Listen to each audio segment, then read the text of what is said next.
What's up guys, Shane Starnes here with Droid Modder X, and Apple was proud to announce the all-new A11 chip. It is of course a 6-core chip with 2 high-performance cores and 4 efficiency cores, and there have been reports that it is on par with the processor in the MacBook Pro. For now, the top-of-the-line chip for Android is the Snapdragon 835 processor. Today we're going to pit the Note 8 versus the iPhone 8 to see who really comes out on top in a real-world use case scenario. This is the iPhone 8 versus Note 8 speed test. Let's go ahead and get started.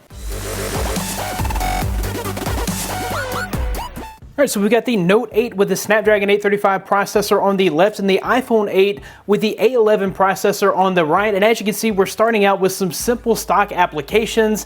And in the beginning, the phones both appear to be neck and neck, with the Note 8 having a little bit easier of a time getting to the camera, opening the camera. And as you can see, it seems to be pulling a little bit ahead. It's already on the games while we're still going through some of just the regular social applications on the iPhone 8. And this is about where the iPhone 8 begins to take the lead on the Note 8. Right here at Subway Surfers, it's able to load the first game a little bit quicker than the Note 8.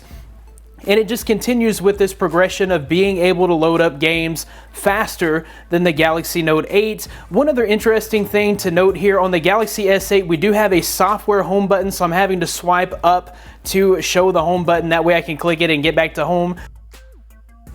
The iPhone 8, on the other hand, does have a physical home button, so it's a little easier to get to home. We see here that the iPhone 8 was able to finish the first lap in about a minute, whereas the Note 8 was able to finish the first lap in a minute and 6 seconds. So the iPhone 8 was able to load all of those applications a whole lot quicker than the Note 8 initially. But what we're seeing here is the lack of RAM on the iPhone 8 means that it is having to reload some of the apps, even apps as simple as Facebook, and you'll see that apps like YouTube, it's having to reload that. I had a little bit of a stutter here with the Subway Surfers app on the Note 8, and is still able to pull ahead of the iPhone 8 because the iPhone 8 is having to reload that one game from scratch. It just didn't have enough room and RAM to be able to hold that in the background. The Note 8 is finished at 1 minute and 38 seconds, while the iPhone 8 lags behind at 1 minute and 43 seconds. And this, folks, is why you can't really rely on benchmarks. All the benchmarks that were being released show the Snapdragon performing about half as well